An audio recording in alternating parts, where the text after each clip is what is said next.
Bizda ish jarayonlari ketmoqda. Xudo xolisa, chetlari yashik, o'rtasini palma, shu trenddagi palma fazonan qilyapmiz. Ko'pchilik qiynalayotgan ekan akalar shu palmani qotirishda. Hozir sizlarga bir boshidan ko'rsatib o'tib ketamiz. Videomiz ozgina cho'zilishi mumkin. Profillarimiz orasi 30 sm, 20 sm, 30. Albatta shaxmatimiz endi 80 bo'lgan hisobiga 80 ni bo'lib olganmiz. Misol uchun 80 sm, mana bu yoqdan bu yoqgacha 80 sm bo'ladigan bo'lsa, o'rtasida 20 sm qoldirganmiz. Bu led kabel tashlash uchun. Ko'pchilik mana shu profilda xotirmas ekan. Uni xotirish kerak обязательно. Mustahkam va kontrol bo'ladi akalar. Xo'p, hozir xotirish jarayonidan ko'rsatamiz, xohlasa. Shu bois beramiz.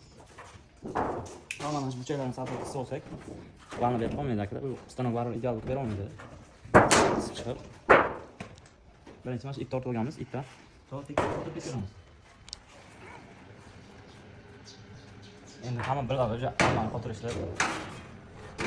Bilmaganlarga eslatmalar. Hop, mana bu liniyasi burchaga tushish kerak. Zabza qolib ketmasligi uchun. Ipga to'g'ri olib.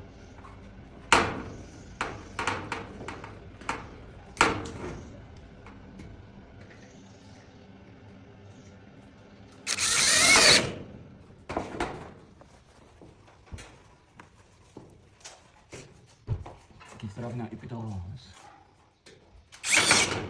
Tamam, xotirib olganimizdan keyin yana bitta shaxmatda mana buni ichidan tikiladigan mana shuni hisobiga mana shu ikkita kichkina tomonidan 2 sm tomonidan 10 sm ga nol qilib olib tashlaymiz. Olib tashlaganimizdan keyin bu narsa mana bunga yopishib turadi. Mana bu joydan olib tashlasak, samolyotlarga tegib qolmaydi buni samolyotiga.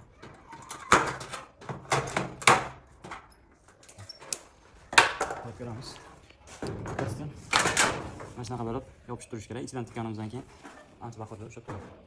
Xotirishni ko'rsatamiz. Biroz beram. Hop, ichidan ko'rsatsangiz mana. Ozgina qiynalishimiz mumkin, lekin uchara olmaydi bo'lsa. Bitta zamonda urib qo'ysangiz yetadi. Ikkita uch shartimiz. Iloji boricha burchayroq olish kerak ekan. Mana bu palmamizni liniyamizni chiqarishda mana bu yerga olib sabun yasashdan ko'rsatamiz akalar. Avval o'lchab olishimiz kerak. Bitta xotirib olib, примерно. Hop, bu tarafi 8 sm ekan. 8 ga tomoni 8-6. 8-6 ga 8 ikkalasini qo'shib 2 ga bo'lib olsak, o'rtalari chiqib keladi. 8-6 ga 8 qo'shib bo'lib olsak, 8 ga 3 cm dan olishimiz shavon chaqamiz. 3 tomonidan 8 ga 3 qilib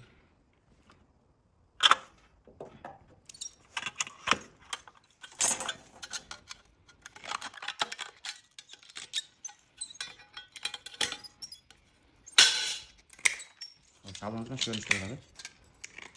Tomonini sal kichikroq qilamiz. Mana shu ko'rinishda bo'ladi. Buni qo'yishdan ko'rsatamiz. Yechib, mana shuni ikki tomonidan to'g'ri olamiz.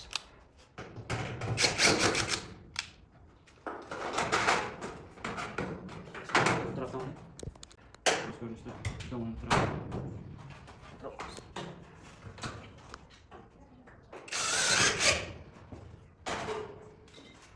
Tarafga boshlasak.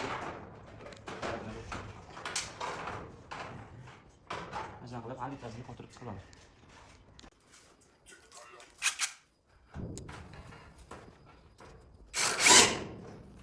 Keyingi videoda mana shuni palasalarni qanaqa qilib qotirishni ham ko'rsatib o'tamiz. Akalar, biz boshqacha qotiramiz palasasini.